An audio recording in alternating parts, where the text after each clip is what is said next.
right now.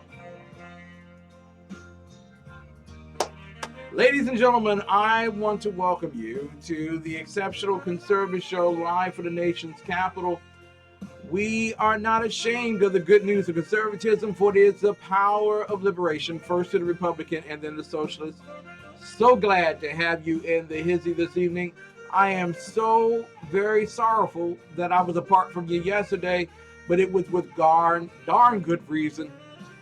But so thankful that you returned tonight. God bless you all. Thank you so much. Listen, Janis Hall will be joining us at 10:10 this particular evening. We'll be talking about, of course, some of the world news issues and bringing them down to the kitchen table so that we better understand them.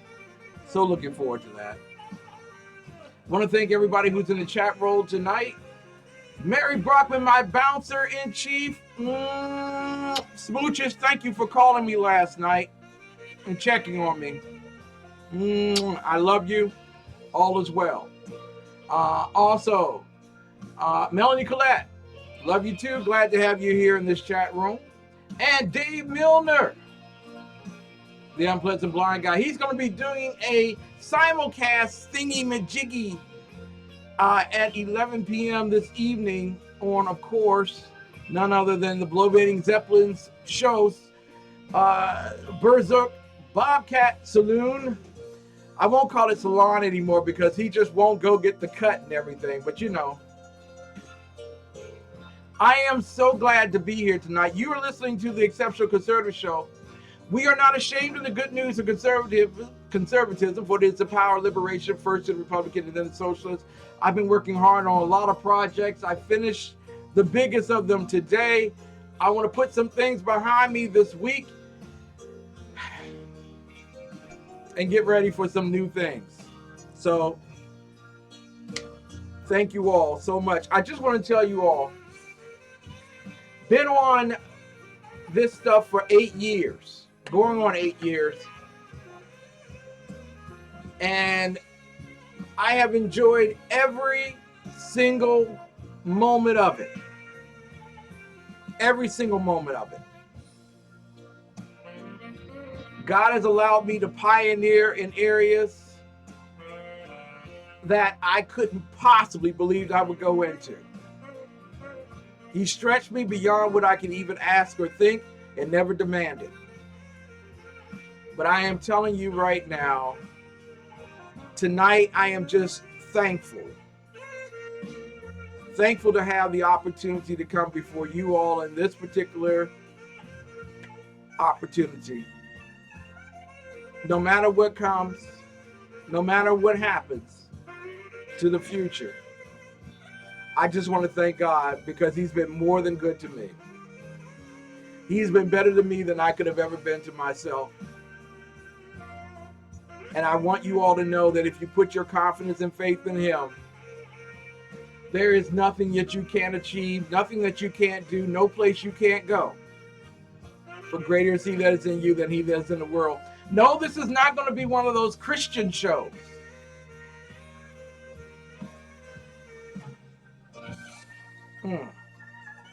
No, this ain't going to be one of those Christian shows. I love that jazz music.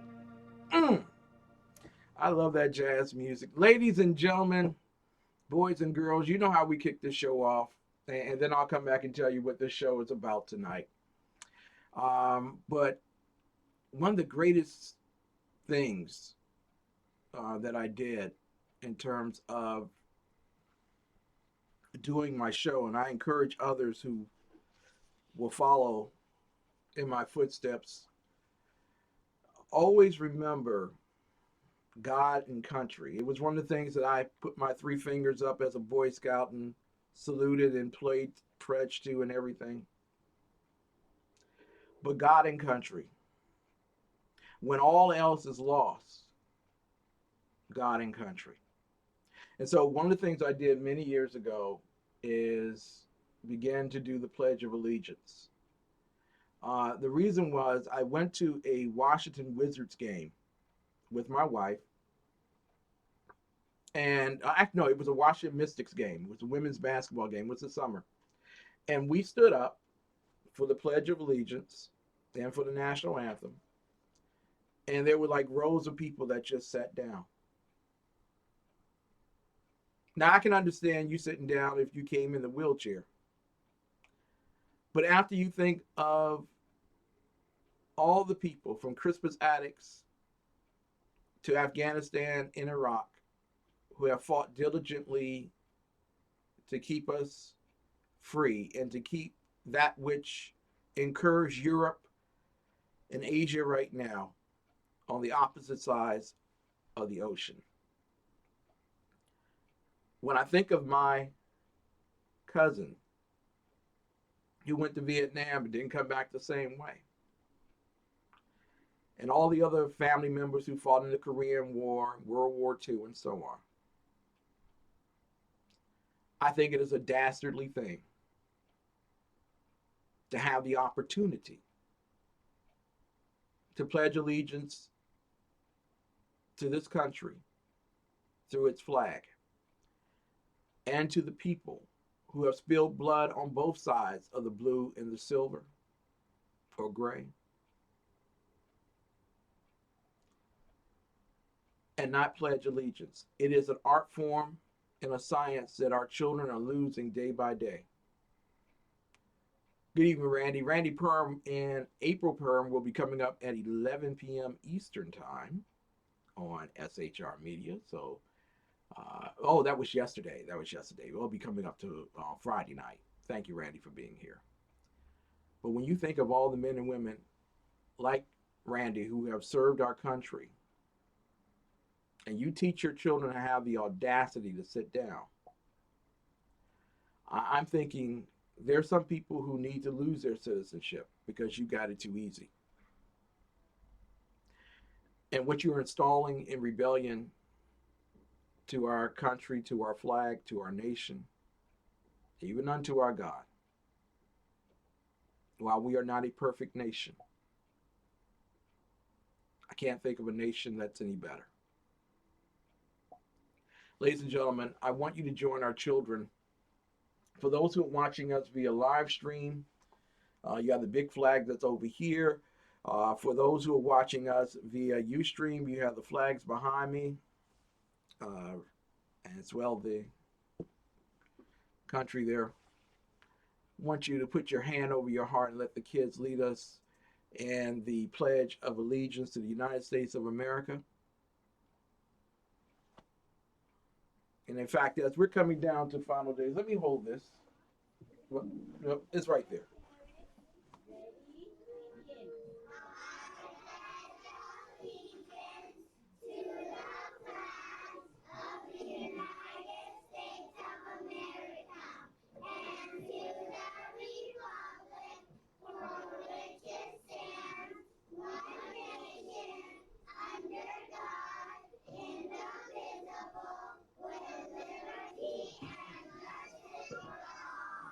Woo! Ladies and gentlemen, I thank you so much for tuning in tonight to the Exceptional Conservative Show. I want you all to know, without a shadow of a doubt, I just want to say this on the record too. To my good friends, Dan, and as well, Sean, I have never been so proud in my lifetime to have been part of a group of men and patriots who believed for this country sometimes when it couldn't believe for itself. And as I am coming down towards the end of the stretch of being on SHR Media and High Plains Pundit Media, I just want to say to you that I love you guys and I thank you all so much for the opportunity. May God bless you abundantly beyond what you can ask or think. May your families prosper beyond what you can even believe. And may you excel always in being patriots. Because I want you to know that the battlefield is larger than it ever was, but the victory is closer than it ever has been. Ladies and gentlemen, in acknowledgement of tonight's show, because we only have minute left before we go to a quick break. I want you to understand that we are in election season. You may not believe it, you may not feel it, you may not think it, and you might be saying to yourself, Ken, we just finished an election. 2018, remember, Ken? We did that already. We voted, we got Donald Trump. I want you to understand something. 2 months ago, a bill was passed in the U.S. House and sent over to the U.S. Senate to reform and repair Obamacare. It wasn't even replaced. Don't get into a debate with me. It wasn't replaced. In fact, it wasn't even get rid of. It was to reform it and repair it. And as we know in Ohio today, Anthem Blue Cross is dropping out, which means 20 counties in Ohio will not have access to health insurance coverage. And that's just the tip of the iceberg of what's happening across the country. But I want you all to know something. There is a House and a Senate that has arrived because you sent someone to change it from the executive office, and they haven't caught up to where you are. So you're going to need to make some changes in the U.S. House and Senate. And God bless you if you don't. Because if you don't, 2018, you may not see a Republican in the U.S. executive office. We'll be right back. It's a love story like no other. From God's heart to yours. And for 30 years, it's been at the heart of every book, Bible, CD, gift, and resource from ChristianBook.com. Over 500,000 products, always at the very best value. ChristianBook.com. Everything Christian, because it's our story too.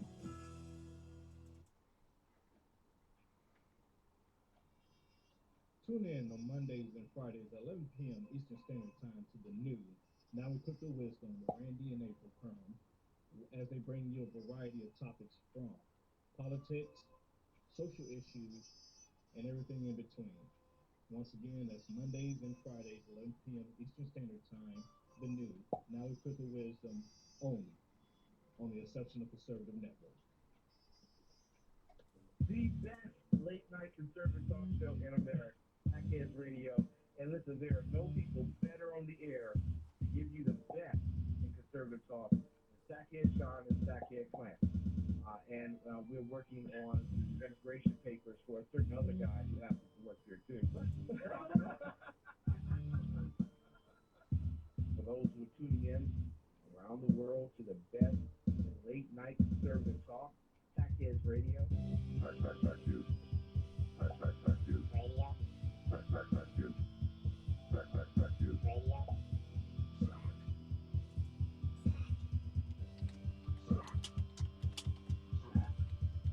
best late night conservative talk show in America.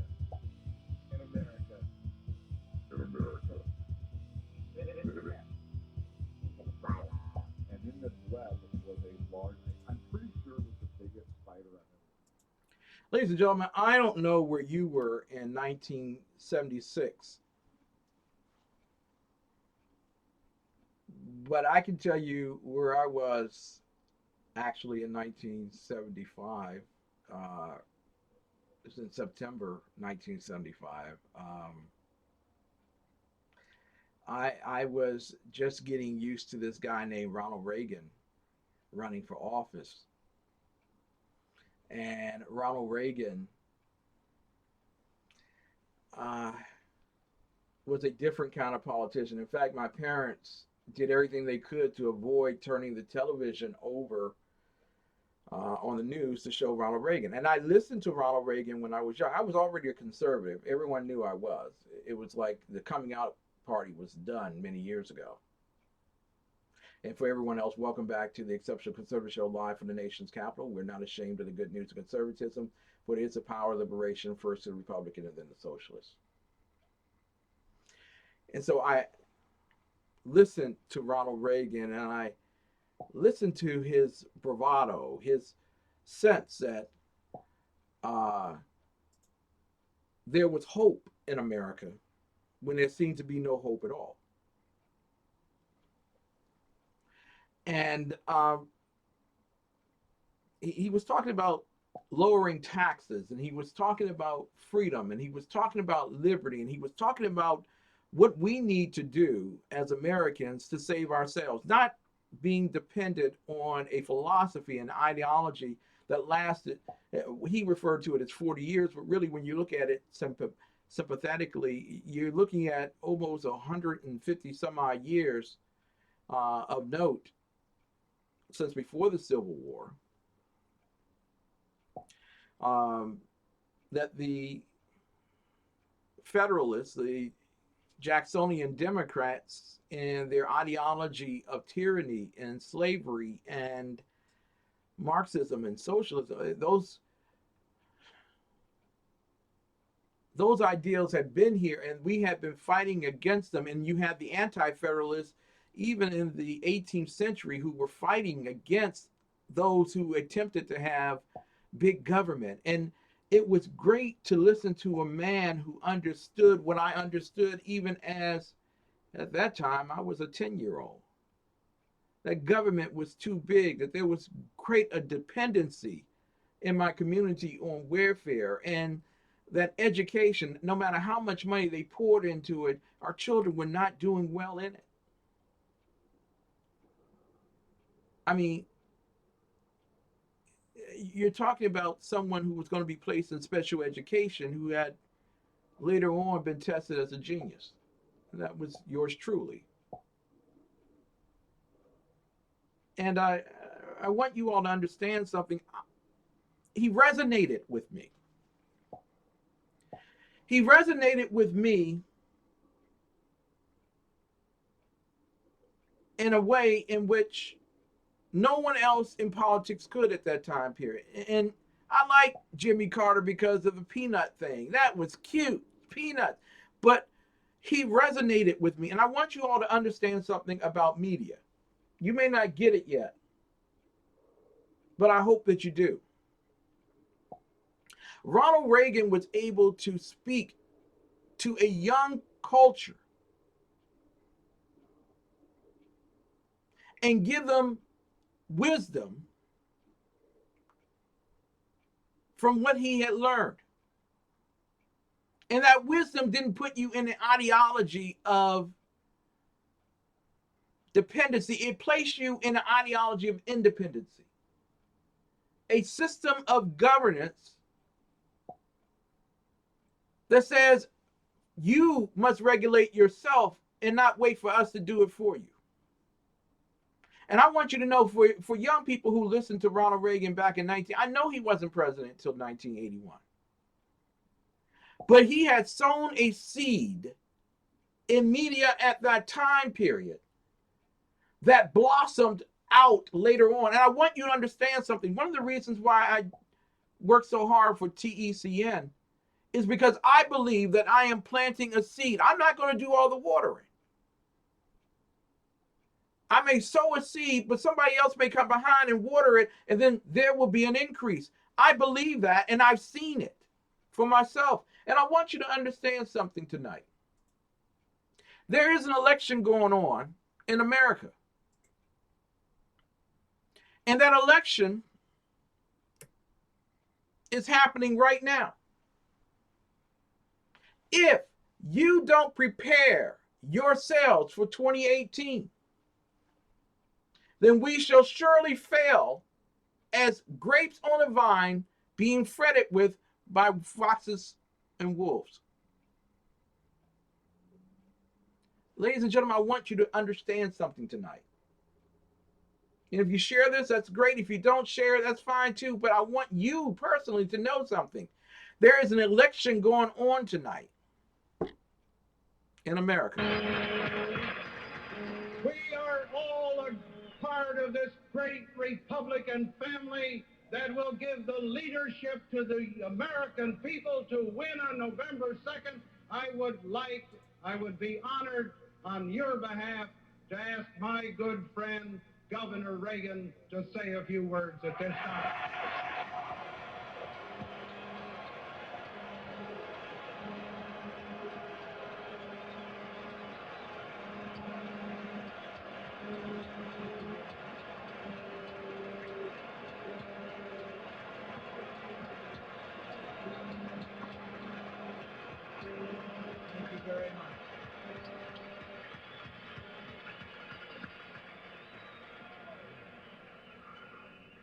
Mr. President, Mrs. Ford, Mr. Vice President, Mr. Vice President-to-be,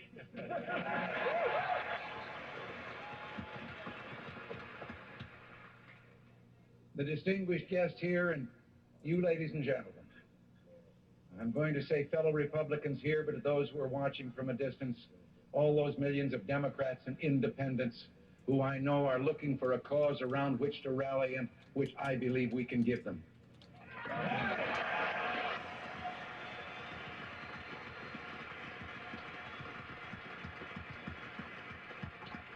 Mr. President, before you arrived tonight, these wonderful people here, when we came in, gave Nancy and myself a welcome.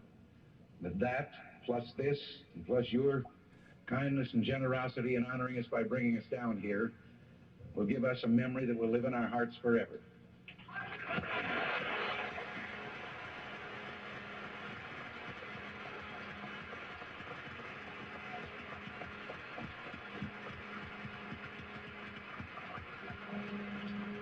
Watching on television these last few nights, and I have seen you also with the warmth that you greeted Nancy, and you also filled my heart with joy when you did that. May I just say some words? There are cynics who say that a party platform is something that no one bothers to read and it doesn't very often amount to much. Whether it is different this time than it has ever been before, I believe the Republican Party has a platform that is a banner of bold, unmistakable colors with no pale pastel shades.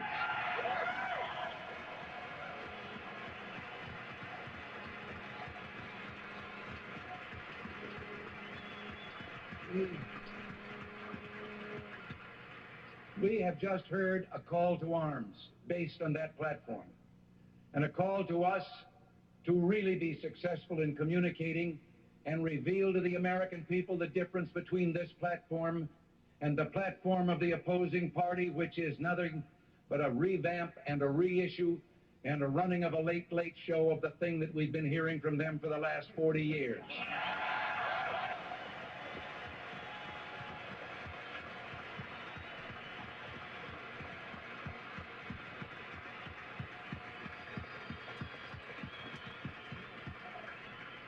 If I could just take a moment and I had an assignment the other day.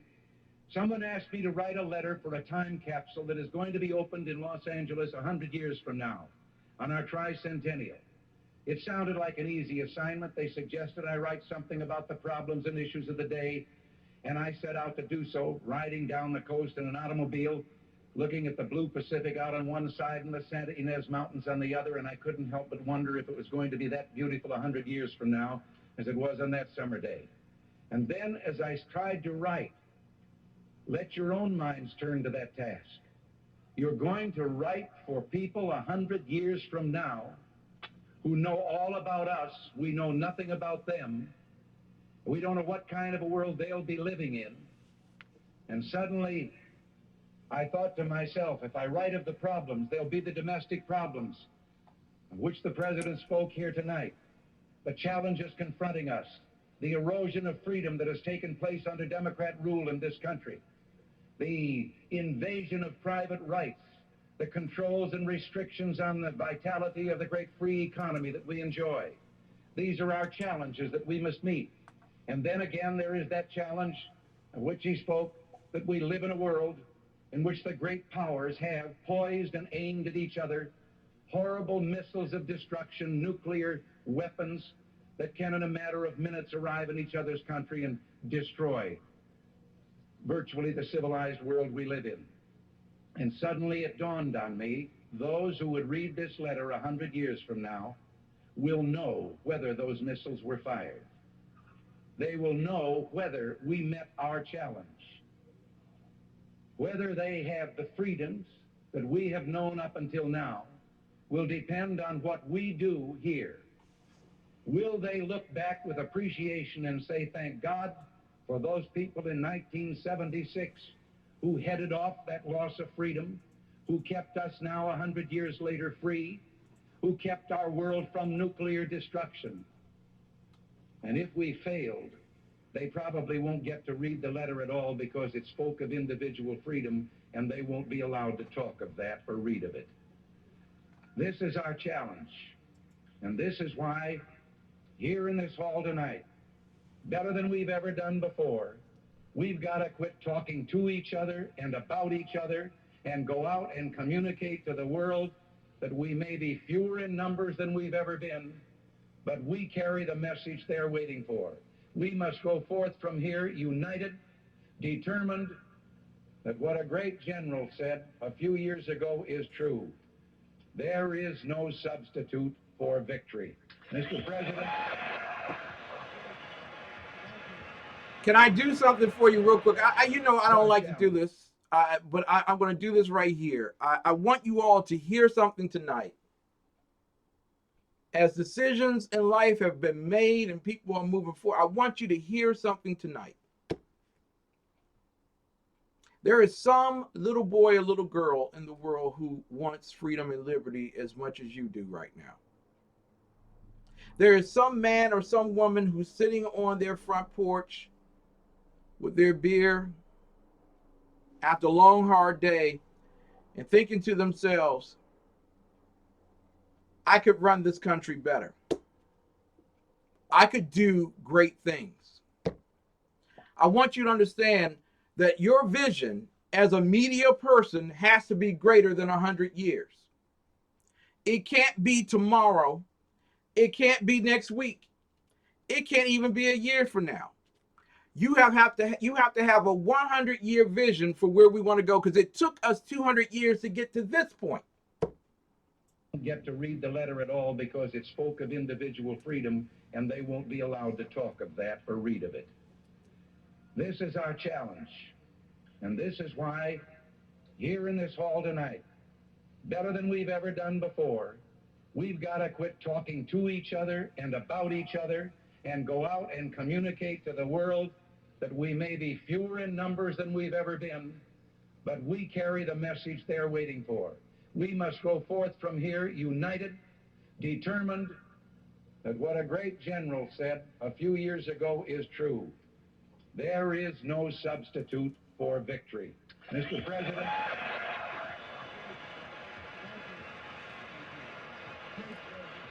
Ladies and gentlemen, I want you to know that there will be no substitute for victory. There are no great eyes in our battle for freedom and for liberty.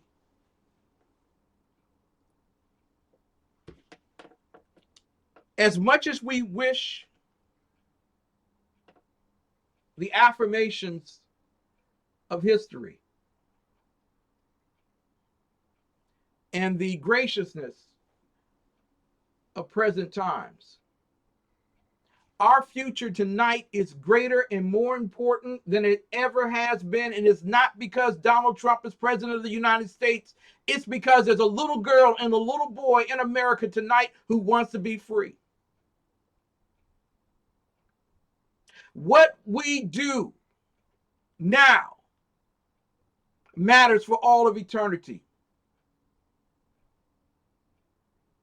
I want you to understand something. We're going to come back from the break at 9:45. I want to thank the great people at Red Nation Rising, HP Pundit, and SHR Media for carrying us live. And I want to thank also Livestream and Ustream for their services carrying us live. But I want you all to know something tonight. That man who gave that speech on that night did not know that he would be giving a speech. He spoke extemporaneously, on the fly. But I want you to understand something. The principles and the foundations for what he spoke that night were already in there. Now, one of the greatest scriptures that you will ever read is that Jesus tells them that when you open your mouth, the Holy Spirit will tell you exactly what to say. But it's only because you've already been sitting under his word, and it just tells you exactly. The foundations and the principles are there. They are not things that we have to personality-wise fight over. My Mercedes doesn't have to be as big as your BMW. My house doesn't have to have the same number of bedrooms yours does. I don't have to have the same amount of money in my paycheck that you have in yours. But gosh darn it, the principles of our existence are effectually true forever in eternity. They are universal. They are about freedom. They are about liberty. They are about your ability to defend yourself against terrorists. What that man had to do that night, having been deemed by the establishment as unworthy of the challenge of being president. Oh, you got to be careful when you're around establishment folk. They're very quick to hit and run. But I want you to understand something tonight. In that particular convention on that night, Ronald Reagan knew that he would not be president of the United States at that hour. And I don't know, except for God, that he knew that he would ever be president. You see, Gerald Ford was president at that time period, taking over for Richard M. Nixon, attempting to repair the look of the White House. But it doesn't do well when the economy is bad either. Just want to let y'all know, if you're running for office, the economy better be good. But I want you to understand tonight, ladies and gentlemen, that there were those who were in that room after that was an 8-minute speech, and there were those who were in that room that in the 7th minute of the speech realized we got the wrong man for the job. I want you to understand something. Some of us were so focused on winning the White House that we forgot that the White House doesn't change law. Or we were groomed to believe that the White House changes law because somebody had a pen and a phone. But the truth of the matter is, no, that's not the case at all. It is your legislature, the most powerful group. And what has your legislature done for you since Donald Trump's been in office? They hem and hawed on getting people in positions. They slowed down a repeal of Obamacare to the point where you have a president who's coming out against the people who are trying to save him from himself, the Freedom Caucus. You have someone who just dropped the idea of a 20% tariff on goods coming into the U.S. and calling that a recovery tax. And you still have that Obama piece of legislation sitting over in the Senate nobody's dealing with. Dodd-Frank coming up on Thursday, great, but overshadowed by Comey. Ladies and gentlemen, our problem isn't in the White House. And our problem isn't in the Supreme Court. Our problem is in Congress. And you are responsible for sending us the right candidates to Washington, D.C. to get the job done. We'll be right back right after these messages. Christianity, conservatism, the Constitution, capitalism. Our amazing hosts at the Exceptional Conservative Network broadcast 24 hours a day, 7 days a week. Go to theexceptionalconservativeshow.com right now. Join us in chat by clicking on the TECS tab, Bible Study tab, or TECN tabs. TECN, spreading the good news to the ends of the earth. We'll be back after these messages. Featuring right thinking from the left brain and doing the job the American maggots won't. BZ is fundamentally changing America, one diaper at a time. Just when safety pin manufacturers are running out of metal for the diapers of the leftists, where their speech is free, but the drinks are not.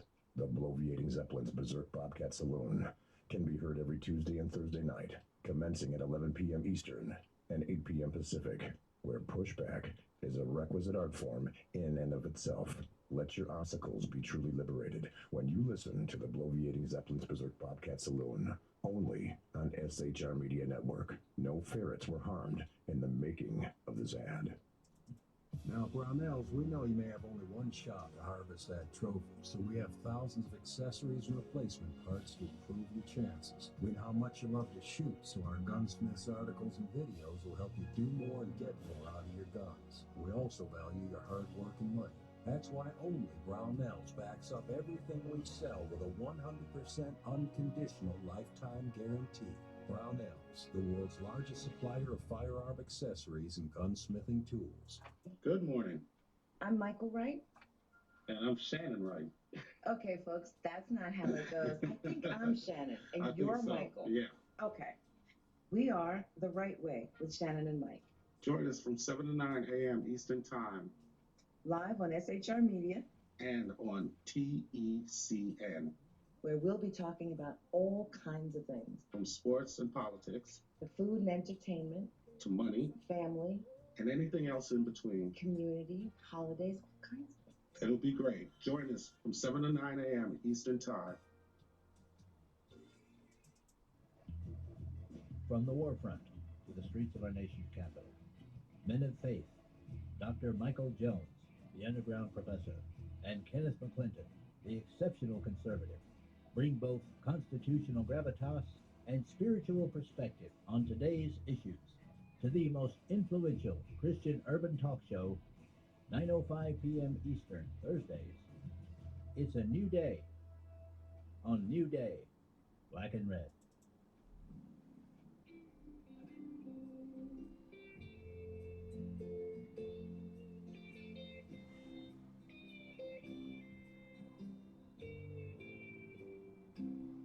I'm Ken McClinton, chairman of the Exceptional Conservative Network. Never has the cry for economic liberty been more resounding in urban America than on Election Day 2016. It's the economy. All real change begins with the American entrepreneur. Socialism did not work.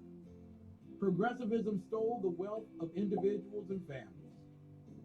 You voted for something different. Real change. But what does real change look and sound like? It looks like Las Vegas, and it sounds like Freedom Fest 10. Freedom Fest, the world's largest gathering of free minds, is the popular liberty-minded conference at the beautiful Paris Resort in Las Vegas from July 19th to the 22nd. Hear the voices of the urban freedom movement: Deneen Borelli, Larry Elder, Gina Lofton, Helen Rowley, Juan Pablo Andrande, and Ziad Abdel Noor.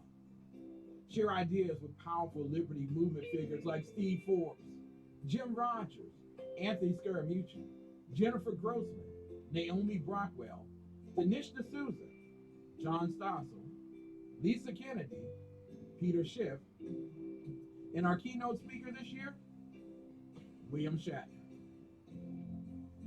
Your money, your liberty, your freedom, your city. Come for the real and return with the change. Register now at freedomfest.com. That's freedomfest.com for $100 off the regular registration rate when you use the all caps code TECN. God bless you. We'll see you there. You are listening to the Exceptional Conservative Network.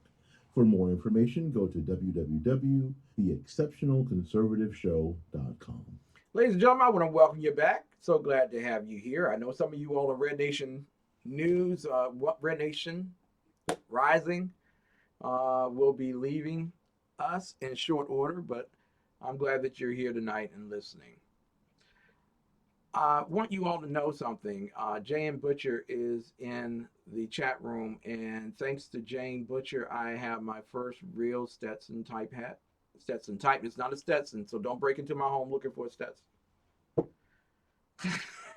But Jane dressed me in Dallas at the very last minute so that I could have that Southern Christian look that you need to go into the churches of Dallas and Fort Worth. And so, Jane, love you dearly. So glad that you're here tonight.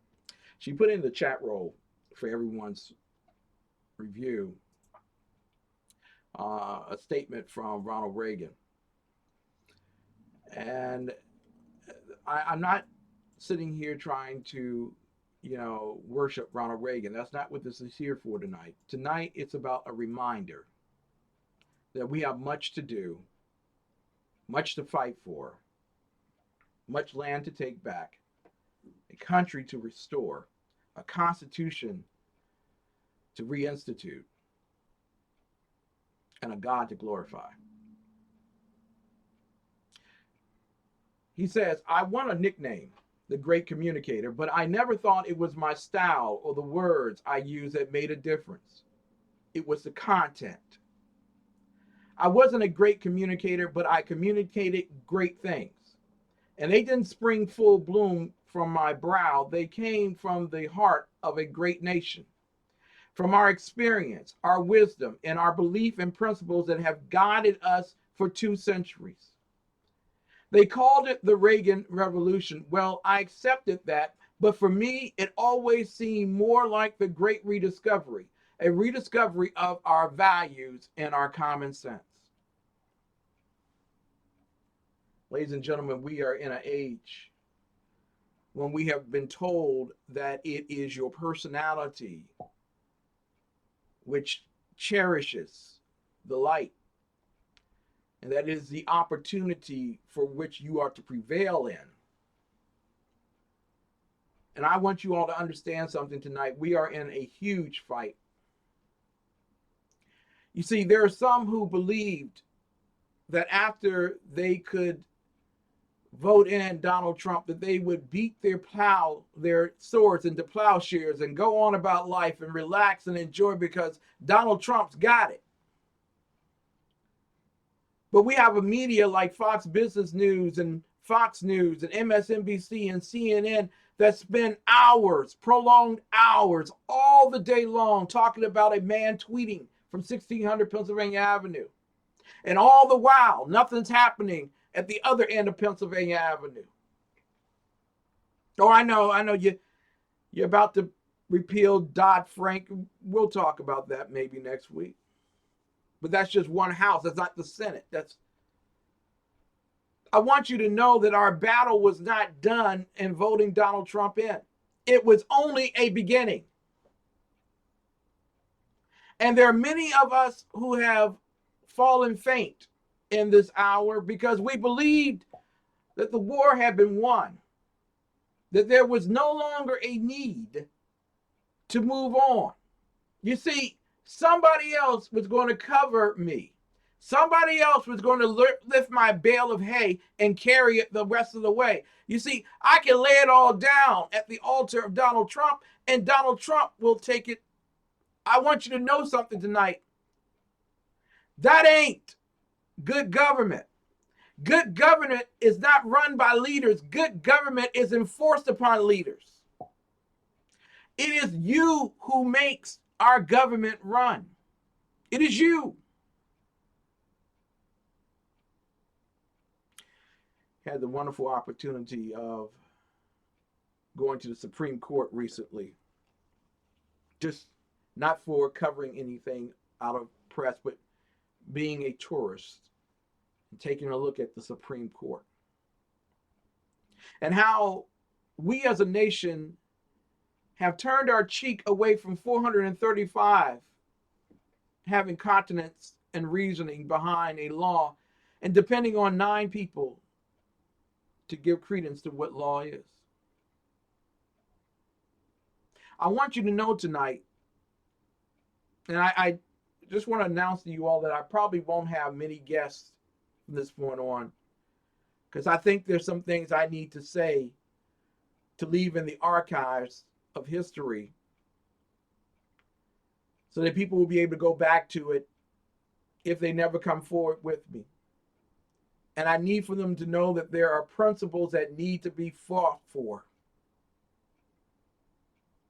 You see, personalities wear themselves out after a while. I was asked by a political insider with the GOP at a meeting last week, Ken, what do you think about this person? And I told that person, I don't think about anything about that person.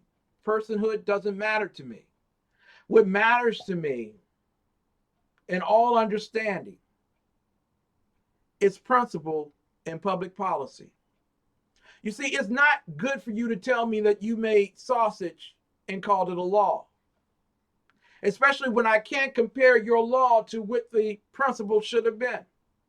You see, what you did was make convenience. You did not make law.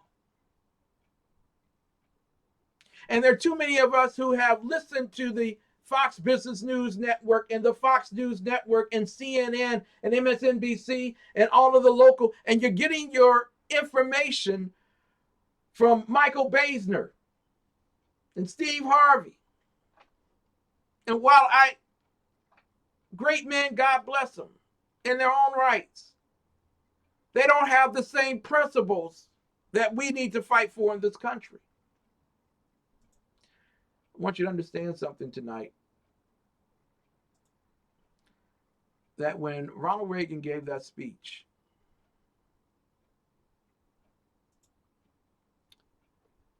he in the world would not prepare for what he released. Ford had given his acceptance speech, and he then turned to the skybox where we were, where my father was, and sort of beckoned my father to come down. I think he was conscious of the fact that nearly 50% of the people in the hall, maybe even more, really would have preferred Ronald Reagan to be the candidate.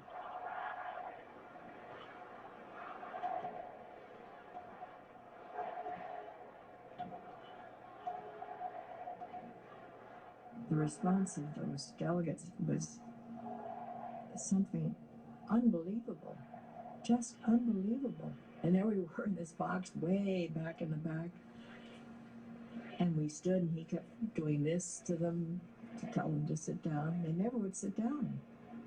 They wouldn't stop yelling and yelling for him, and speech. I just hoped that Ronnie had something that he wanted to say, because he said to me, as we were running, we didn't expect to be up on the stage. And as we were running to get there, he said, I haven't the foggiest idea what I'm going to say. If I could just take a moment and I had an assignment the other day. Someone asked me to write a letter for a time capsule that is going to be opened in Los Angeles 100 years from now. We live in a world in which the great powers have poised and aimed at each other horrible missiles of destruction, nuclear weapons that can in a matter of minutes arrive in each other's country and destroy virtually the civilized world we live in. And suddenly it dawned on me, those who would read this letter 100 years from now will know whether those missiles were fired. They will know whether we met our challenge. Whether they have the freedoms that we have known up until now will depend on what we do here. Mr. President.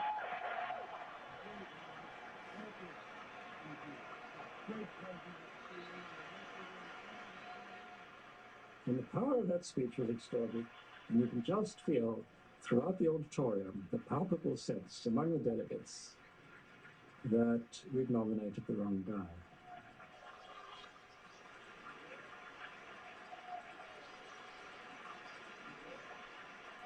Ladies and gentlemen, I want you to let that set in with you for a little bit. The reason why I want you to let that set in for just a little bit, I want you to marinate on that for a moment. It's how often in our life have we chosen the wrong guy? How often in our life have we chosen the wrong one? How often in our life that we looked at the outside appearances of things, or have become so complacent and so comfortable in things that we decided that although a better thing was there, it wasn't ready. I gotta go with what I know. Who's to say that Ronald Reagan would have won in 1976? I don't know. I doubt very seriously if we would have had the Iranian crisis if he had won. But ladies and gentlemen, I want you to gather yourselves in thinking, am I preparing for the 100 years of turning this country around, or did I give it all on election day? I want you to know 2018 is right around the corner. And tonight, in the last quarter of this particular show, I will be talking with you about what you need to do to prepare for making certain that we win this war. We're in a war. UK doesn't know they're in a war, but I want you to know tonight we're in an ideological war right now. It is a war for life and for death. It is a war for oppression and liberty. It is a war for us to be free or to be enslaved in the political correctness of our time. We'll be right back. You are listening to the Exceptional Conservative Network. For more information, go to www.theexceptionalconservativeshow.com. Now, Brownells, we know you may have only one shot to harvest that trophy, so we have thousands of accessories and replacement parts to improve your chances. We know how much you love to shoot, so our gunsmiths articles and videos will help you do more and get more out of your guns. We also value your hard work and money. That's why only Brownells backs up everything we sell with a 100% unconditional lifetime guarantee. Brownells, the world's largest supplier of firearm accessories and gunsmithing tools. Hi, my name is Willie Lawson of the Willie Lawson Show here on the Exceptional Conservative Network, Monday through Fridays, 9 a.m. They told me that I needed to be humble, but I couldn't figure out how to do it. So I decided to be awesome instead. That's the Willie Lawson Show, Monday through Friday, 9 a.m. here on the Exceptional Conservative Network.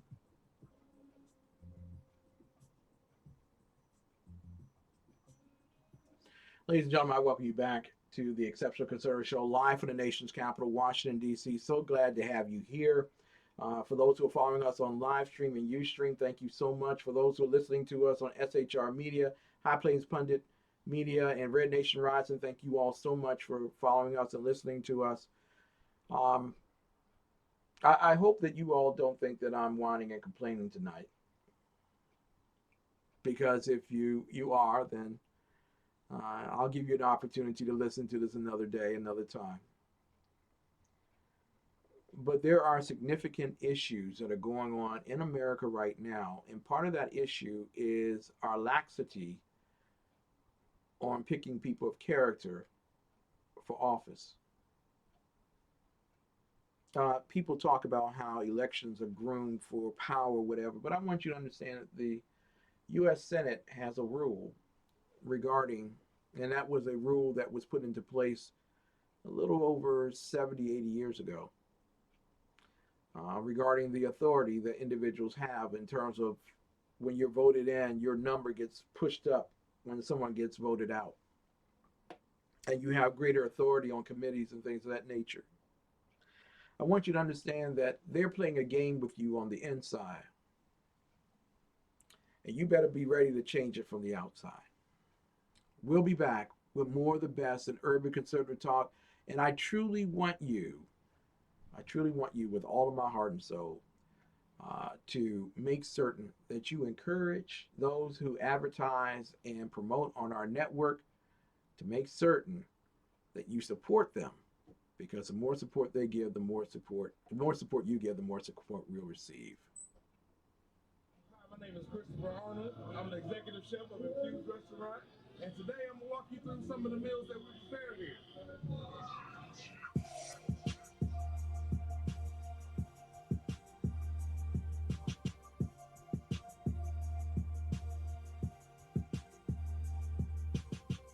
We're making a pizza. We use fresh Italian sausage.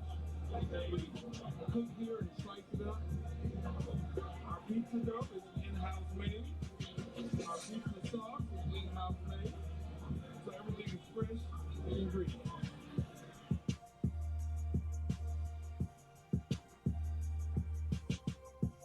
This is our Thai curry chicken.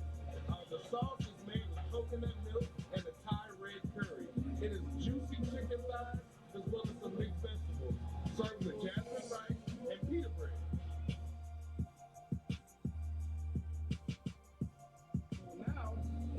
prepare our famous blackened tilapia and grits. Our fish and grits on the menu.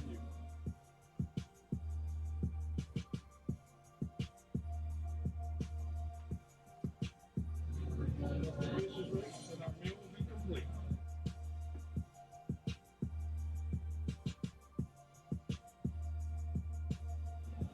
Let me tell you about our infused beef burger.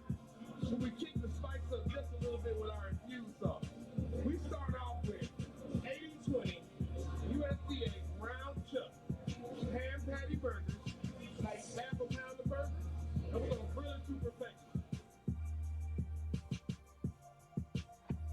After I flip the burger, we add the sauce and let it cook on into the meat just a little bit.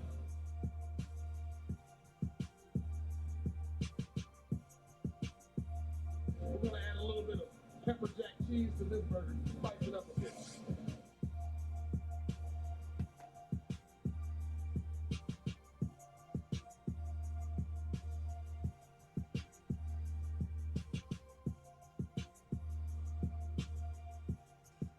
Order up! 6339 Allentown Road, Temple Hills, Maryland is the place to be. Farm living. No, I'm not just saying that. It's Infused Restaurant, Infuse. It is the great spot for great food, great conversation, great atmosphere. Derek and Christine, you do a wonderful job running that place. Make certain that you visit them this weekend. 6339 Allentown Road, Temple Hills, Maryland. Meet Jason. He was really excited to start growing his business with social media until he realized how complex and time-consuming social media can be. It's difficult to manage multiple social networks and accounts. It's hard to monitor what's happening on social media, follow discussions, and engage with new followers. It's time-consuming to publish updates throughout the day, track and analyze how effective posts are, respond to fans and followers in a timely manner, and gain new customers. The list seems to go on and on. Jason quickly becomes discouraged.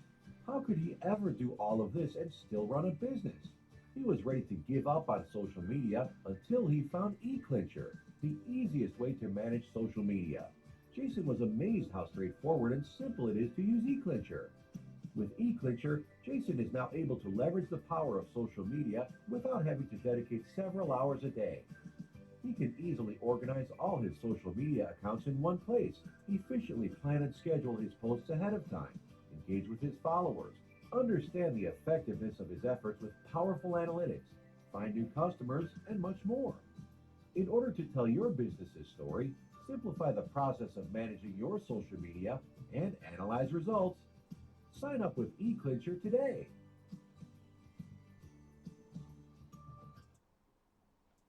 With home values up and interest rates near all-time lows, you probably know that now is a great time to refinance, like the Johnsons, who save $436 a month. $436 a month? It's simple.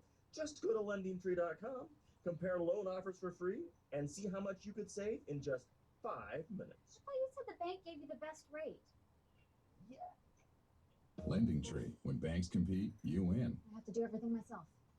Someone is sleeping on the couch tonight. Power brokers use corrupt politicians, deceptive Islam, and lies from establishment media to turn the once shining city on a hill into the city of the blind.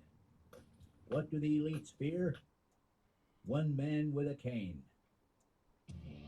I'm Dave Milner.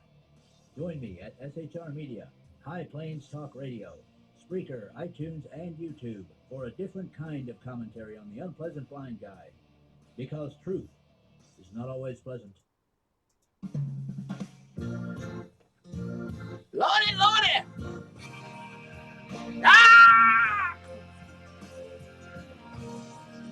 Broadcasting live from the nation's capital, that's Washington, D.C. to you and me. I am your host. Maybe not with the most, but I certainly am your host in this hour. I am the exceptional one, Kim McClinton. Listen, so glad to have you here as we broadcast around the world. Great new programming, great new directions, and thank you for making yourselves a part of it.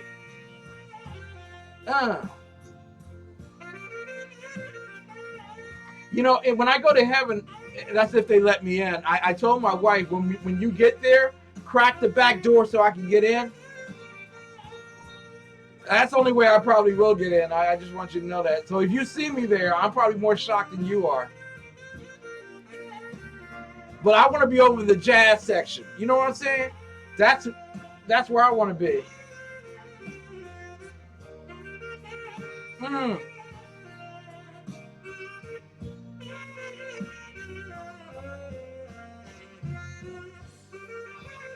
Yeah, yeah. Mm. See, this is that moment. You need a double shot of root beer. There you go, double shot. Ah. Oh man. So y'all know what I listen to after the show. So there you go. Ladies and gentlemen, yes, this week we will be attending the road to majority. The road to majority. It's going to be a long ride, boy. I tell you, we conservatives don't come together and fight together on this thing.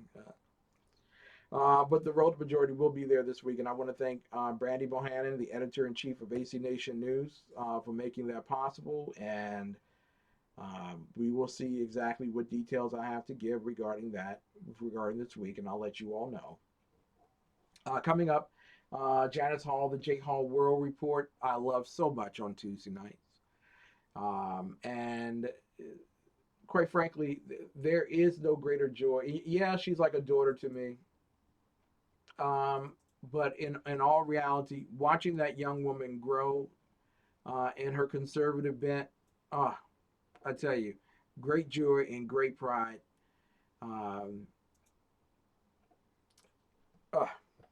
And just a tremendous woman when it comes to giving us insights on things that are happening around the world. I don't think she is as uniquely appreciated for being so far ahead of everybody else and for being right.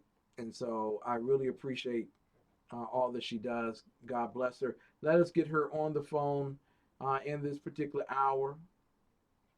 Miss Janis Hall, we will give her a dingy, one ringy dingy, two ringy dingies,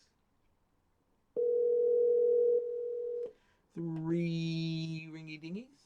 Are we going to have a third? We're going to have a third? Oh, that's three ringy dingies. Are we going to get a fourth? Busy woman, Janis. Let's see.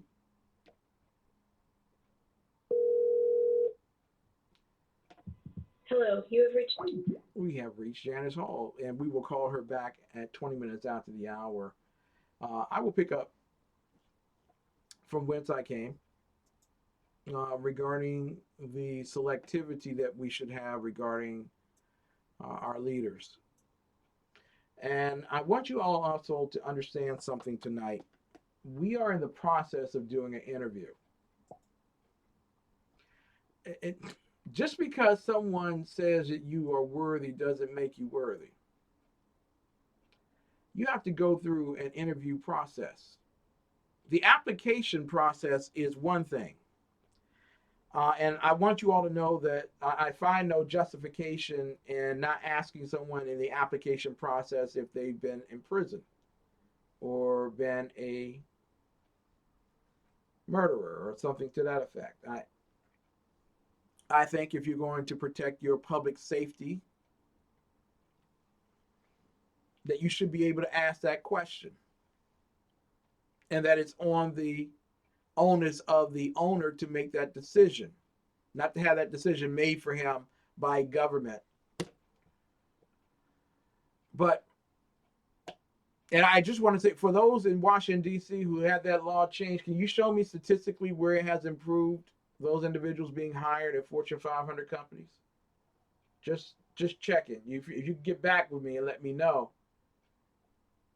I mean, because you got a mayor who's signing on to the Paris Accord and she has no authority. I mean, since she's got that kind of power, give me some numbers. But I'm talking about the interview process, and I don't think that we do. I know that we're getting on Reality Winner for the young woman from Georgia who has given up out of the NSA the Russian documents and things of that nature. And boy, how swift people are about her versus the guy over in Russia. Winkety wink wink. But I want you all to know that there is an application process that we should all take politicians through. I've always said this. Maybe the person you think isn't the one you should go with, but maybe the person who doesn't want to do it at all. Sir Isaac Newton actually served in Parliament. And many people don't know that. He served for 1 year. And literally, it has been said that he spoke 3 words the entire time he was in Parliament. Meaning that he didn't vote for any new law or anything of that nature. He didn't see it as important. Well, not important in doing, but important in changing anything from a scientific point of view. Why should we change the laws and take people's money? I can't figure that out. Doing tax return for someone today, and they were elated with their federal return. Oh, I didn't expect to get that little something back, but I'm happy with it. And they were expecting to get a little bit more back from the state of Maryland, but all of a sudden Baltimore County came in and then wiped away 7/8 of whatever they were expected to get from the state of Maryland. I want you to know something. That moment made that person a conservative. And I just wish, and I love listening to none other than Sir Mark the Bloviating Zeppelin, when he talks feverishly about people being charged their taxes on a quarterly basis, even though I would subject you to a monthly basis. It would really change your opinion. Tax law completely, which is one of the biggest ripoffs in American history. I tell you, you would. Oh man, the riots that would take place on just the first payroll. But the application process is what you should be taking people through right now in your city, in your village, in your township, in your county, in your state, and also at the federal level. You should be going through an application process with them right now, this summer, during the next 3 months, to find out whom would best qualify. And I'm not talking about because you have PhDs and things of that nature. That's great and that's wonderful. And I'm not talking about you having the most money on the block. That's great and that's wonderful. But those are not the quantifiers for making you a political leader. This is what I want to play for you. James Caan, who is a business leader, did a little YouTube thing, and he's breaking down how to apply as an investment banker, how to apply for your job. And he's saying, how do you make yourself stand out from all the other candidates? I suppose the key thing that you need to focus when, I suppose, you're at an interview is to demonstrate what differentiates you from another candidate.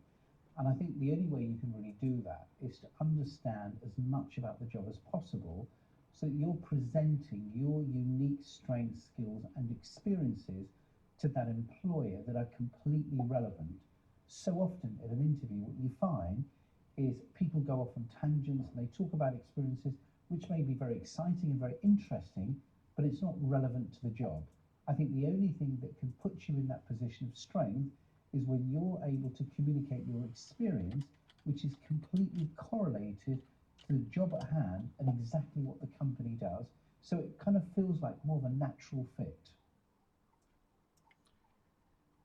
So, ladies and gentlemen, I have to ask you, if you're hiring someone for your government who tells you that he's here to help, why would you hire them? Why would you?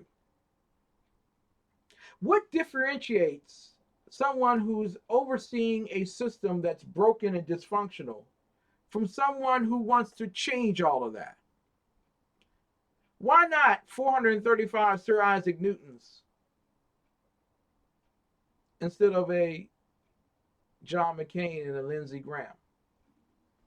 We'll be right back, ladies and gentlemen, with more of the best in urban conservative talk. Hi there, America. It's Lacey Steigerwald, aka The Raven, and I'm hosting the new show On the Fence, where we discuss perspective above all the noise. Join us Monday, Wednesday, and Friday, 4 to 6 Eastern, 3 to 5 Central Time for my Central fans. In the first half, we have expert guests who are not only extraordinary Americans, they are ordinary Americans, just like you and me, who want the best for their hometowns and communities at large. Guests like Steve Beeman, financial guru and philanthropist, will join us on Monday. Tuesday, modern day knight in shining armor Cliff Soseman will be with us to tell us all about honor and courage and commitment. Yes, these are real things.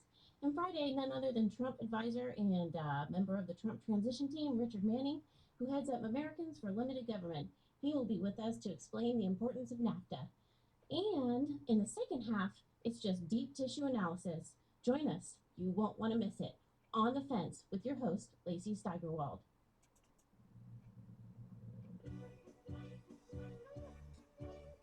Hello, this is Leslie Ann Stiltman with The Real Clear Israel.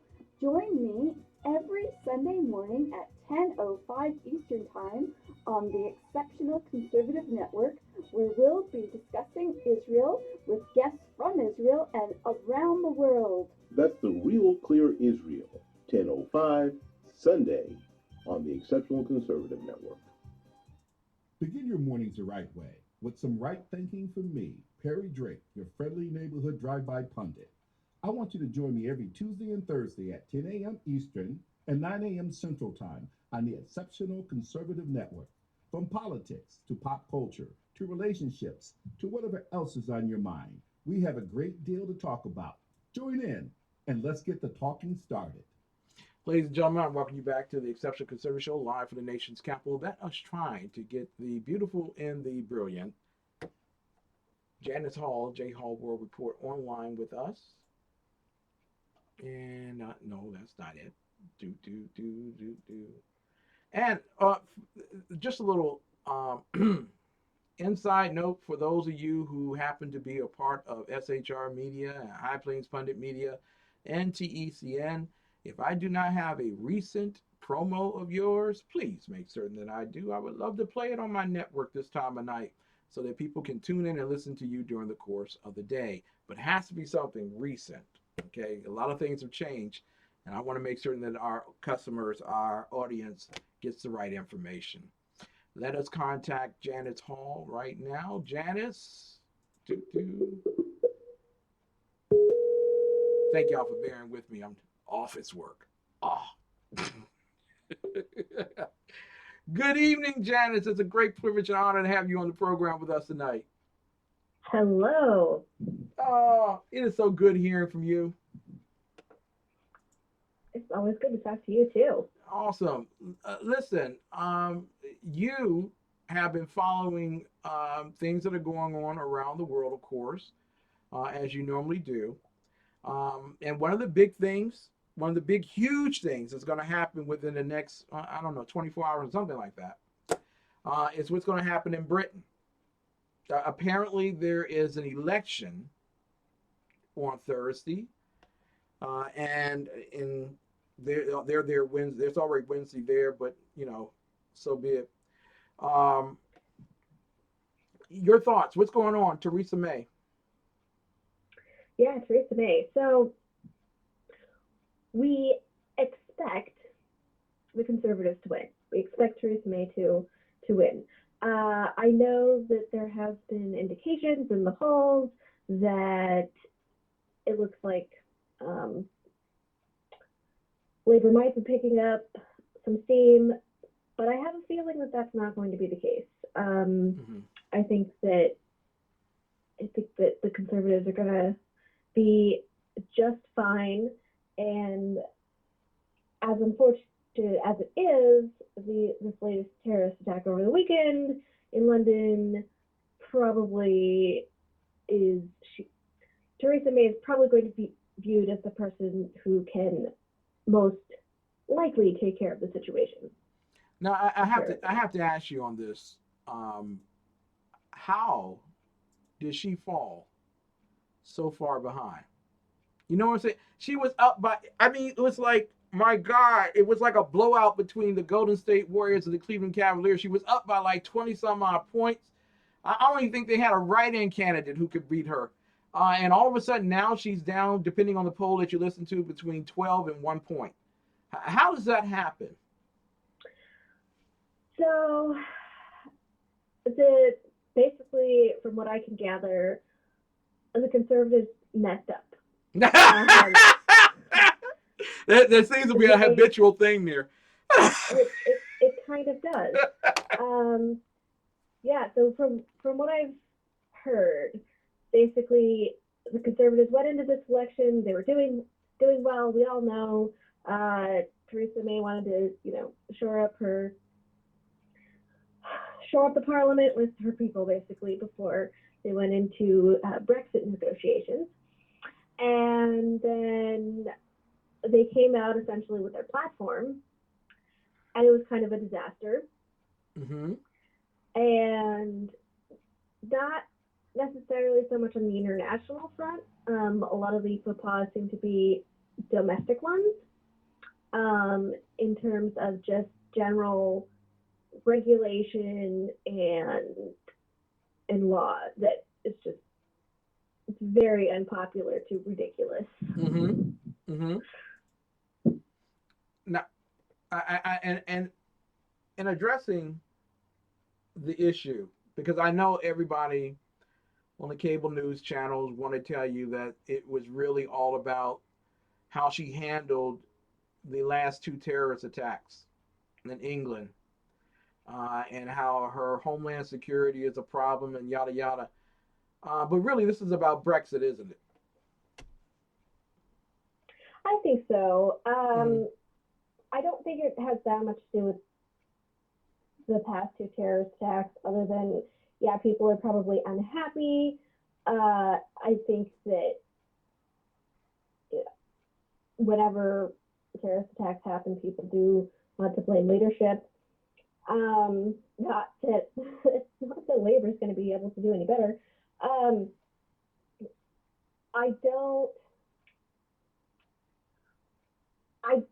think that it's also about Brexit. I think to some degree it was going to be difficult, Mm-hmm. right? Mm-hmm. To get support for that across the board. Mm-hmm. But I still think she'll end up pulling through. And I do still think a lot of it is probably due to just domestic policy. Mm-hmm. Now, one of the problems is that there is a rebellious countergroup in England. And yes, I'm not besmirching the Muslim factor in the sense of the terrorist actions and things. I'm not besmirching that. But what I'm beginning to see is that there are those who are in England who have always wanted to have a revote on Brexit. They couldn't believe that Brexit passed. They couldn't believe that Theresa May and Nigel Farage had such an impact on Britain. And that literally, if they had a redo, Thursday is their redo, and we want to crush her. And I'm hearing that the Conservatives may lose their seats in the Parliament. Can we trust the polls here? Number one, and then number two, in terms of that, do the British really want to return back to the European Union? Okay, so to take your last question first, Mm-hmm. I don't think that the British actually want to return to the European Union. Mm-hmm. I think that was pretty clear with the Brexit vote. Yep. Obviously, places like Scotland and London would like to be part of the EU, but we all know that especially London is just an entire liberal pro-EU area. Mm-hmm. So, but I think overall, people still want to leave the EU. And I do realize that to some degree, yeah, people are looking for a redo on the Brexit because there were a lot of very, very unhappy people Mm-hmm. After that happened. A little bit, some disbelief, kind of like with Trump. Mm-hmm. But I don't know. I think that she will still win. Yeah. So it may not be as big as she thought it would be. Is this a wake up call for the conservatives in England? I mean, and in Great Britain, is this a wake up call for them to say that you can't rest on your laurels? That every day is a fight. I think it should be. Mm-hmm. I think that they were essentially watching the Labour Party disintegrate, right? Yeah. Right. Mm-hmm. And if it wasn't for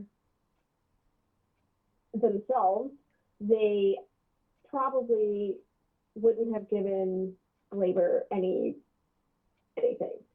But they've had missteps, they've had bad policy, they've had some bad ideas, and next thing you know, they're looking rather incompetent and unpopular, and people are looking for another option. Mm-hmm. Mm-hmm. I'm hoping that she wins by one vote or more on Thursday, because what a cruel world it would be to have the left back in charge. If any indication is the mayor of London of how bad it could be, we certainly do not want them back in that particular post. We're talking with Janis Hall, the J Hall World Report, which I so dearly love on Tuesday nights. Apparently, also, we received word over the weekend that the State Department was taken by complete shock of what Saudi Arabia, Yemen, and a few other Middle Eastern countries chose to do with Qatari. That somehow they have exercised their disdain for the terrorism supported by Qatari, and have turned their backs on Qatari at this point, which is housing one of the largest military bases for the U.S. In the Middle East. I wanted to get your thoughts on Qatari. What exactly happened, and why should we care? Oh, okay, the Middle East. So basically what has happened is that several countries around Qatar in the Middle East have cut diplomatic ties with them. The one friend that they have is Iran, and I think that Iran could potentially be part of the problem. Mm-hmm. The Saudis thought they were, getting too chummy with Iran, and the Saudis see Iran as, their biggest rival in that region. The excuse they are using is that Qatar is supporting terrorism. Now, when you read off the list of countries that are cutting ties with them, it seems kind of ridiculous. You have Saudi Arabia, Yemen, parts of Lebanon. It's just, exactly. Okay, really? Well, Saudi Arabia has never been involved with terrorism. So, right. Yeah. I mean, I think there's some saying about casting stones, and that would be appropriate in this situation. Now, is this a temporary thing? Is this just for showing the Trump administration in their new NATO 2.0 theory that they're really interested in driving out the terrorists, or is this just one of those show of condemning the Iranian provinces, republic per se, more so than anything that has to do with the Trump administration? I would probably say it has more to do with, dealing with Iran, and I don't think it has a whole lot to do with terrorism. As I've already stated, the countries who are cutting ties have their own serious issues with supporting terrorism. So I think ultimately it's about using their strength to cut them off and to get them to be less chummy with Iran. Because, there's a puppet war going on between Saudi Arabia and Qatari. And what's funny to me about all that is that everyone's at like North Korea, South Korea, that kind of thing. We're at war with one another, but we're not really fighting one another. And quite frankly, I can't figure out how, outside of Iranian support, that Qatari could possibly hold up to the firepower of Saudi Arabia if they really wanted to use it. It's no, that's true. Will Iran let go of Qatari, or are they in it for the long haul? I would probably say, well, considering that Qatar, the general negotiations the discussion for having negotiations seem to be up in the air, I'm going to guess that they're looking for some resolution that does not involve the military. And Qatar is really in a pretty bad place to do anything militarily with Saudi Arabia, just geographically speaking. So I think that there will probably be they will probably try and hash this out diplomatically, I think. Were you surprised that Secretary of State Rex Tillerson was caught by surprise on that? Yes and no. I think that if Trump seems to have implied that they sort of talked about this when he was over there. Okay, there you go. And if that was indeed the case, then Tillerson should not have been surprised. If, however, it wasn't discussed or that message never got to him, and you're just sitting there and your mouth, your jaw drops open because you can't believe Saudi Arabia, the primary supporter of terrorism, is cutting off somebody else because they do. You could be forgiven for just taking a moment of pause. Just a moment of pause. Yeah, but this hasn't been a very good weekend for those who are under the administration, with Attorney General Jeff Sessions and Secretary of State Rex Tillerson. Sessions being told that he shouldn't have changed the law as it was written. He should have went with what he had, and as well, Tillerson being caught by surprise. Is there a independent running outside of the secretaries of the Trump White House at this point? Because I'm not saying that they're not communicating, but in those two areas, it sounded like we should have some despair that they're not talking to one another. No, I definitely think that it seems like they're not talking to each other.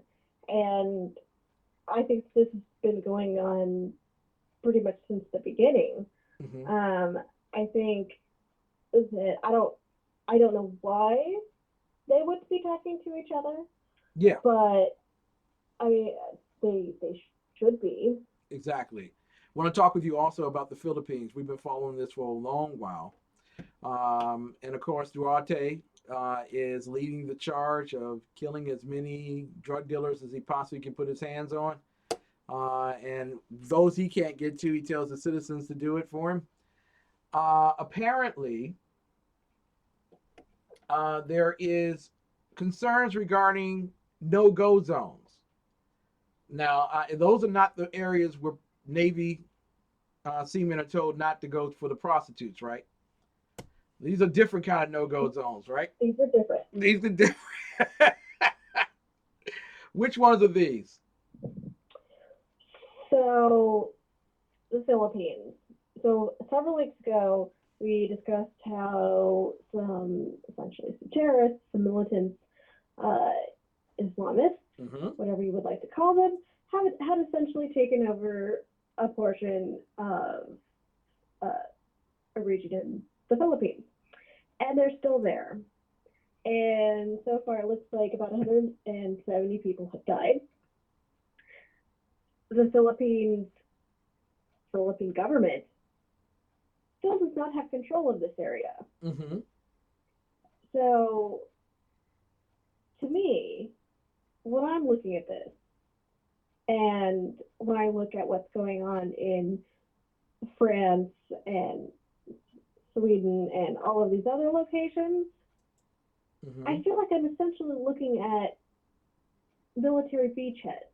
Right? Yes. They have put their roots in one location and they're going to entrench themselves and start working from there. There you go. You heard it here first, ladies and gentlemen. That's why she is our world commentator. I think you're absolutely positively right. They are buckling down and creating their own entrenchment to prepare. And a lot of people say, well, if the Muslims that were in Asia were as radical as the Muslims in the Middle East, then we would really have a problem. But it looks like they are getting there. Yeah. Well, I think that this is always going to happen. Okay. When it started in Europe, right? Yep. With these no-go zones for beachheads, as we might want to start calling them. And there are a tremendous amount of Muslims in Asia as well. And as they are essentially going into expanding through North Africa, Europe, they were also going to start expanding to Asia. And it was simply a matter of time. And I don't think that this in the Philippines is going to be the last we see. I think that it's going to happen again.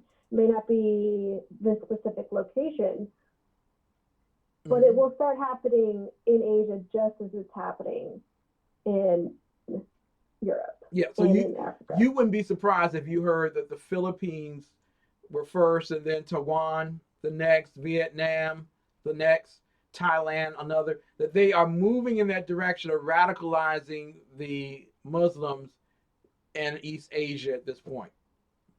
Yeah. Wow, people. You heard it here first, ladies and gentlemen. Didn't think that we would have to go back to war over on that side of the world, but wow, things are looking like it. Janis, we love you. Thank you so much for being on the air with us tonight. Thank you. All right, Janis Hall, the J Hall World Report. We'll be back, ladies and gentlemen, right after this break. Thank you for the turkey, McCall. And I really enjoy ICRN, your station, the station I listen to all day. Okay, thanks, Dominique, for that.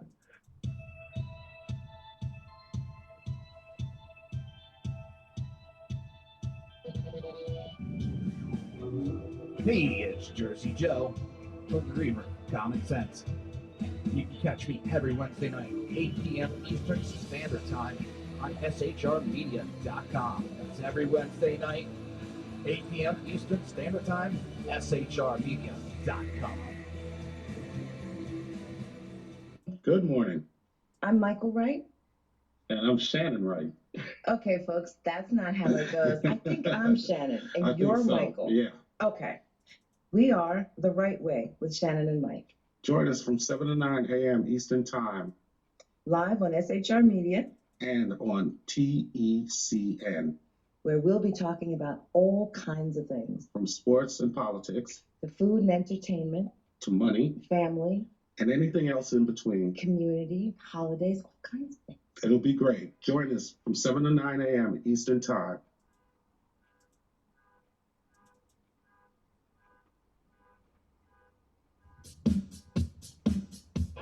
Isn't it high time for Christians to stop simply waiting for miracles and praying for supernatural intervention? Hello, I'm Ron Edwards. On today's page from the Edwards Notebook, for as long as I can remember, whether in Northern Africa, Egypt, Iraq, or even right here in the United States of America, Christian believers have been living far below their biblically mandated instruction to occupy and be stewards. In the Philippines, for example, Christians have been easily overtaken and murdered by bigoted Muslims who are instructed in their little Quran to kill or convert all non-Muslims, particularly Christians, Jews, and black people. It wasn't always this way. Christians were a major force in the founding of our great republic. They often prayed for providential guidance, but if threatened, Christians were often a mighty force to be reckoned with. Between individuals, we Christians are commanded to turn the other cheek and pray for our adversary. But in the case of nations or communities of Christians, it is right for Christians to fight back and stop allowing themselves to be target practice victims of those like Muslims and Kathy Griffin, who are seeking to wipe us right out of existence. I'm Ron Edwards. Blowing away the myths and revealing the truth. You can continue to blow away the myths with Ron Edwards on Facebook, Twitter, and theronedwards.com. Sponsored by the Tri-County Liberty Coalition. From day's first light till night's last glimmer, your satisfaction is our responsibility. On the range or in the field of duty, you can rely on Brownell's lifetime guaranteed gun parts, tools, and supplies. Anytime, any place. It's how we've done business since 1939. Brownell's. With home values up and interest rates near all-time lows, you probably know that now is a great time to refinance, like the Johnsons, who save $436 a month. $436 a month? It's simple. Just go to LendingTree.com, compare loan offers for free, and see how much you could save in just 5 minutes. I thought you said the bank gave you the best rate. Yeah. Lending Tree. When banks compete, you win. I have to do everything myself. Someone is sleeping on the couch tonight.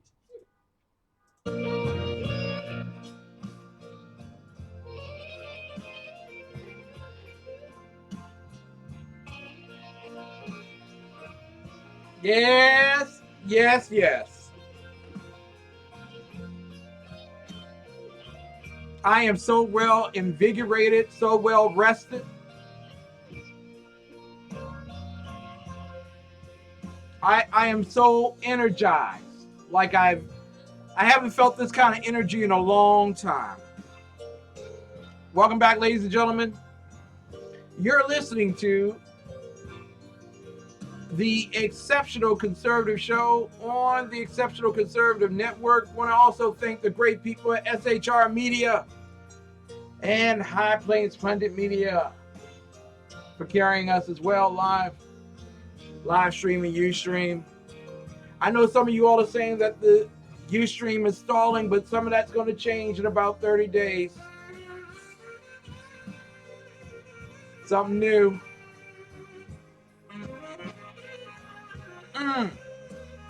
I love me some jazz. Wonderful, wonderful conversation with the very lovely Janis Hall, who will be in Vegas for Freedom Fest.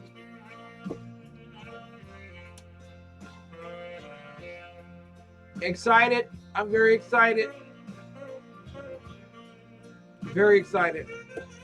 I don't know if I can display it or show it enough, but I'm very excited.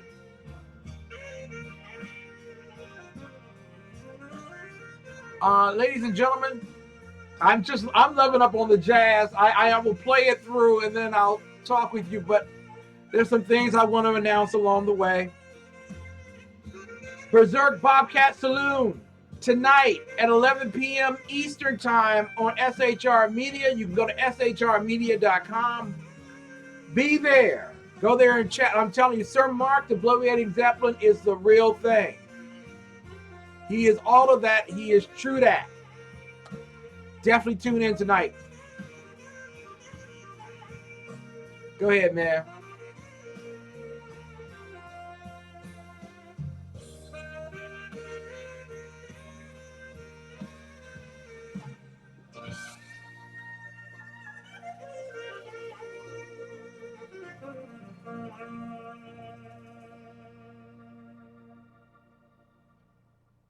There we go, ladies and gentlemen. I am just having the best experience of my life. I have some people who have listened to my Friday. I'm sorry, not my Friday. It used to be on Fridays, but some people have listened to my Sunday morning Bible study. Get it together, bro. And are slightly concerned that I have been fasting for the past 72 hours. I haven't eaten in 72 hours. I've only drank water and some soda.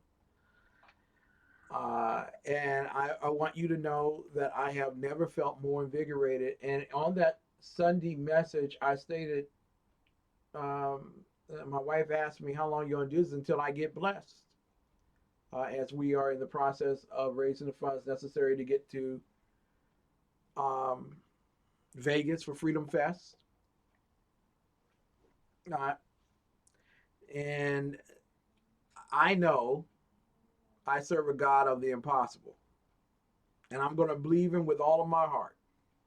If it doesn't work out, my God still loves me. And if it does work out, my God still loves me. It's all God. So I am praying great success and moving forward. Dave Milner says, Kim, we're going to bust it tonight in the saloon. That's what I'm talking about. Thank you. Some American Indians use fasting to help clear their minds. And yeah, there's been a lot going on in the past 3 weeks or so, and I have never been more. I am all right. You know, BZ says, I've been drinking Ken's vodka for him. Thank you, sir. I was wondering where the empty bottles were coming from. But things are so much more clear. I was able to finish off a major product today, get it over to some people to take a look at in the process of us doing what we got to do. Gotten great news in terms of someone else coming on the network. So listen, my mind is stayed on here. I am so excited like I've never been excited before. That's all I got to say. Ken, may God grant you the great success you deserve. Oh, thank you, man. You too much. You too much. I don't deserve it. God treats me a whole lot better than I deserve. I can assure you that. But I am believing with all of my heart, with all of my soul, for some great stuff to happen. And I am so glad that you all have been a part of it. I'm very sorry about the Ustream, but I'm just letting you all know in a few weeks, Ustream will be the past, live stream will be the past. And there will be a clearer picture for you all to take a look at. Greater quality. You might even be able to see the commercials instead of be playing them. Like, you actually see commercials. And so there's a lot of stuff on the horizon moving forward. So I'm stupidly excited. If there's such a thing, have you ever been a point in your life where God ain't got to do nothing for you? He's already done enough. I don't want this show to be that show, because I want to go back and I want to talk about that, because Sunday was a part of it. But have you ever just got to that point that if you dropped everything, it's all right. I've been doing this for 8 years now, and Mary has been right next to me, and she's been my cheerleader, my prayer warrior, my encourager. And this is what I tell everyone.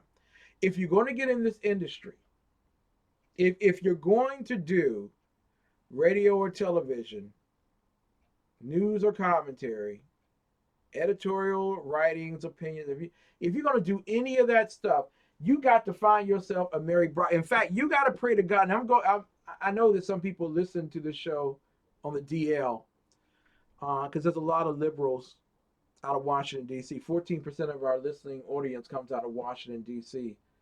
And just yesterday on TECN.biz, 32% of the listening audience came out of Austin, Texas. Thank you, Lacey. You're doing a great job. But I want to say at this juncture, am I devastatingly ignorant purview? Because I say that, and I sincerely believe there are not enough Mary Brockmans to go around. I believe, I'm praying for that to happen for some folk, but I'm praying that each and every one of you gets a Mary Brockman in your life. I'm talking about somebody who calls you up because your show didn't go on to find out if you all right. And Dan, thank you so much for your phone call. I really appreciate it, man. Really did. All things are well.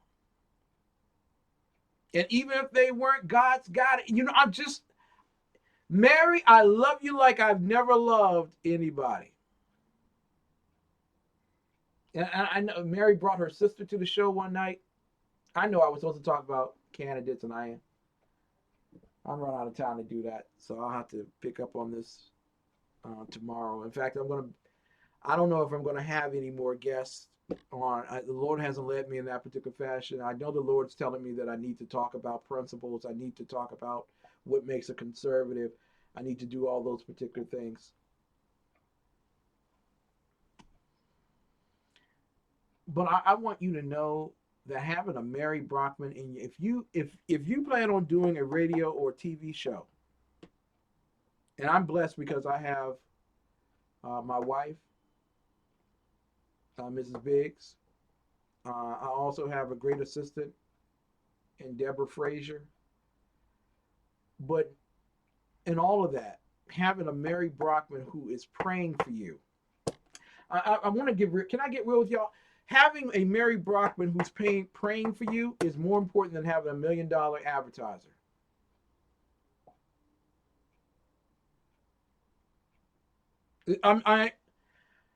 If there is nothing else you get for your show, get yourself a prayer warrior. Get yourself somebody who is on her knees with you in her mouth. And I'm not talking about the wiener thing. No, I'm not. I'm talking about somebody who is praying for you.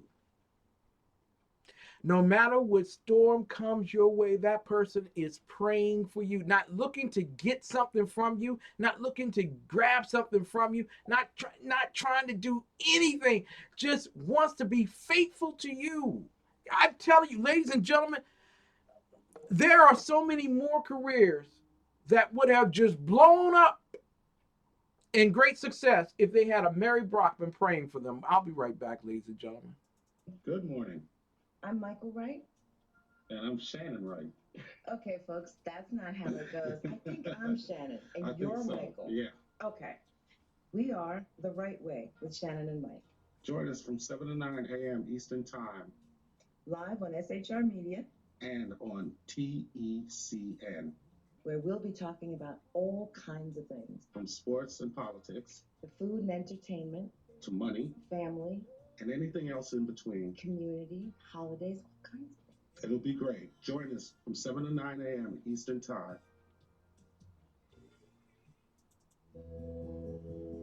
It's a love story like no other. From God's heart to yours. And for 30 years, it's been at the heart of every book, Bible, CD, gift, and resource from ChristianBook.com. Over 500,000 products, always at the very best value. ChristianBook.com.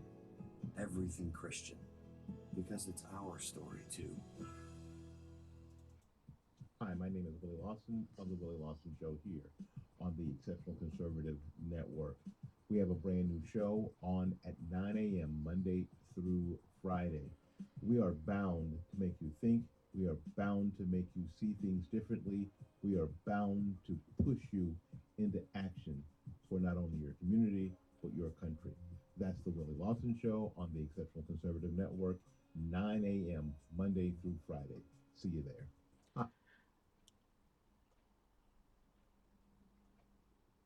Featuring right thinking from the left brain and doing the job the American maggots won't. BZ is fundamentally changing America, one diaper at a time. Just when safety pin manufacturers are running out of metal for the diapers of the leftists, where the speech is free, but the drinks are not. The Bloviating Zeppelin's Berserk Bobcat Saloon can be heard every Tuesday and Thursday night, commencing at 11 p.m. Eastern and 8 p.m. Pacific, where pushback is a requisite art form in and of itself. Let your ossicles be truly liberated when you listen to the Bloviating Zeppelin's Berserk Bobcat Saloon, only on SHR Media Network. No ferrets were harmed in the making of this ad.